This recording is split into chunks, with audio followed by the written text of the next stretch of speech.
হঠাৎ সামনে গিয়ে মায়ের চরণ ছুঁয়ে দেব।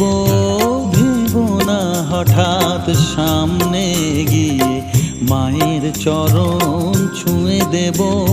দূর থেকে শুধু চোখের জলেতে মার রাঙা পা ধুয়ে দেব। শুধু আরতি যখন করবে মার পূজা দীপ তুলে ধরবে। আরতি যখন করবে মার পূজা দীপ